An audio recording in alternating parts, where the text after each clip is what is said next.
আসসালামু আলাইকুম প্রিয় দর্শক, আপনাদের সাথে আজকে ফুচকা রেসিপি শেয়ার করতে চলে আসলাম। ফুচকার পুরটা তৈরি করার জন্য আমি আগেই তৈরি করে নিব তেঁতুলের জুস। ফুচকা তৈরি করতে কি কি উপকরণ লাগছে দেখুন। আছে গুন্নি, সেদ্ধ করা আলু কুচি কুচি করে রেখেছি, তেঁতুলের জুস, চিলি ফ্লেক্স, আছে বিট লবণ, খাবার লবণ, ধনিয়া গুঁড়া, ভাজা জিরার গুঁড়া, কাঁচামরিচ, নাগামরিচ, সাথে থাকছে চিনি, আছে ফুচকা।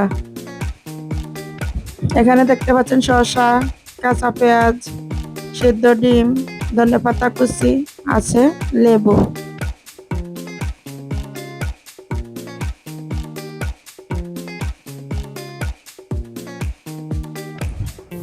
এখন আমি তেঁতুলের টকটা রেডি করে নিব। এর জন্য আগে থেকে আমি এক মোট তেঁতুল ভিজিয়ে জুস করে নিয়েছি। এর সাথে আমি দিয়ে দিলাম বিট লবণ, দিলাম খাবার লবণ, দিয়ে দিলাম 1 চামচ চিনি,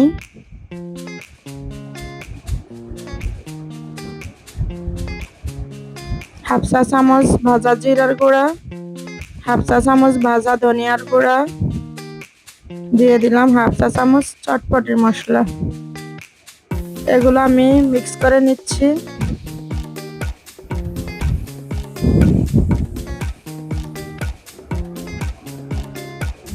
এখন আমি দিয়ে দিব সামান্য পরিমাণ চিলি ফ্লেক্স, তারপরে দিব সামান্য পরিমাণ নাগামরিচ।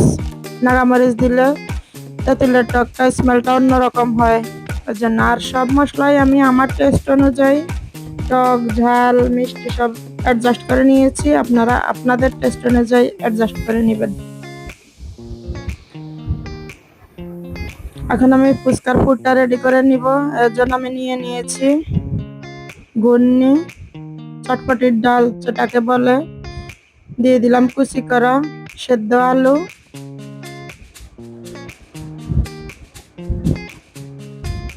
এরপরে দিয়ে দিলাম 1 চামচ ভাজা জিরার গুঁড়া, দিয়ে দিলাম 1 চামচ ভাজা ধনিয়ার গুঁড়া, সরি আমি এখানে 2 চামচ ভাজা ধনিয়ার গুঁড়া দিয়েছি, ভাজা জিরার গুঁড়া আমি 2 চামচই দিয়েছি।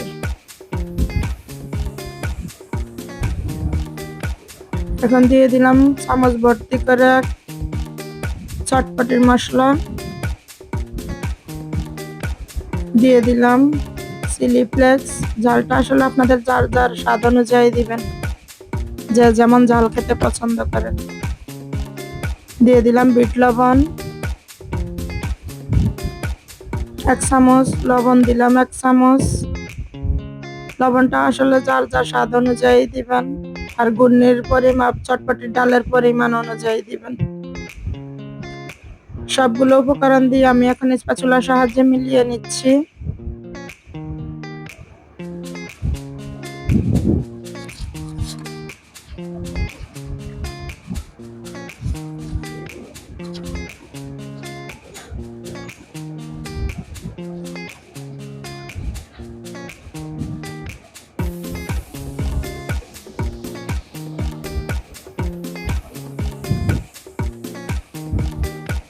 মেশানো হয়ে গেলে এখন আমি এর সাথে অ্যাড করব লেবুর রস। লেবুর রসটা দিলে ফ্লেভারটা খুব সুন্দর আসে এবং খেতেও খুব ভালো লাগে। আমি এখানে 2 পিস, একটা লেবুকে 3 পিস করে এর থেকে 2 পিস চিপে দিয়েছি এর সাথে।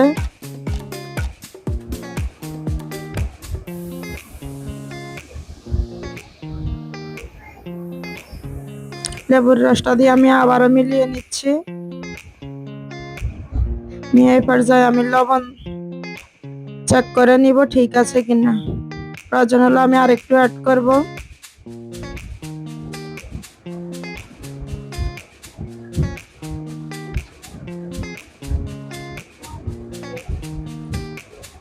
লেবুর রসটা দেওয়ার পর ভালোভাবে মিলিয়ে নিয়েছি।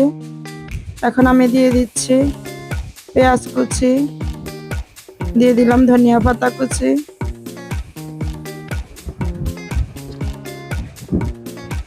এরপরে দিলাম শসা কুচি,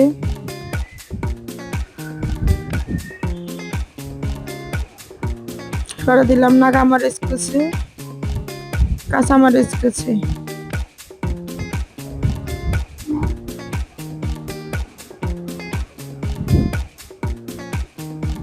ব্যাস আমার মিক্স করা এখন হয়ে গিয়েছে। আপনারা দেখতেই পাচ্ছেন স্প্যাচুলার সাহায্যে আমি আবারও মিক্স করে নিচ্ছি। মিক্স করা আমার হয়ে গিয়েছে। এখন ফুচকার ফিলিং তৈরি করে নিব।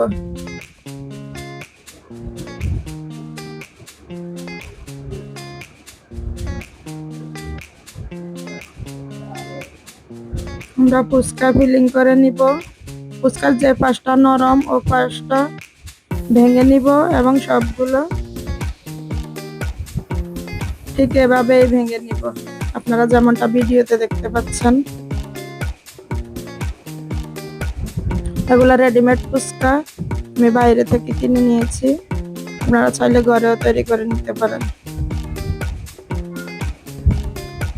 আমি এভাবে করে সবগুলো ফুচকা ফিলিং করে নিব।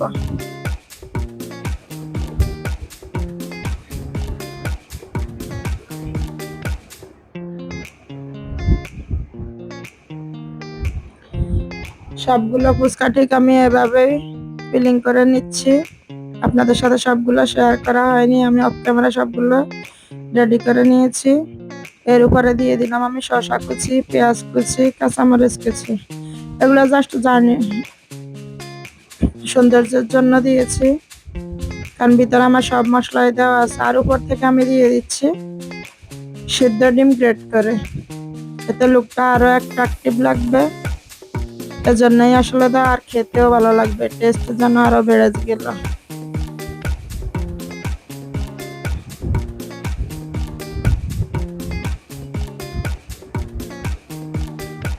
এখন আমি আরেকটা প্লেটে ট্রান্সফার করে নিচ্ছি। এরপরে টক দিয়ে সার্ভ করে আপনাদের সাথে শেয়ার করব। মাঝখানে দিয়ে দিলাম তেঁতুলের টক, আর চারপাশ থেকে ফুচকার প্লেটটা রেডি করে দিচ্ছি আমি ফুচকা দিয়ে।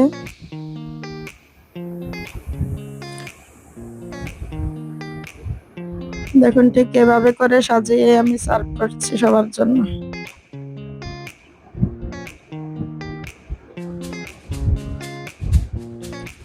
এটা শুধু দেখতে সুন্দর লাগছে না, এটা খেতেও খুবই মজা হয়েছে। আপনারা অবশ্যই বাসা ট্রাই করবেন, আর ট্রাই করলে কেমন হয়েছে খেতে আমার সাথে অবশ্যই শেয়ার করবেন, কমেন্ট করে জানাবেন। আশা করছি আপনাদের আজকে ফুচকার ভিডিওটি ভালো লেগেছে। সবাই ভালো থাকবেন, সুস্থ থাকবেন। আল্লাহ হাফেজ, আসসালামু আলাইকুম।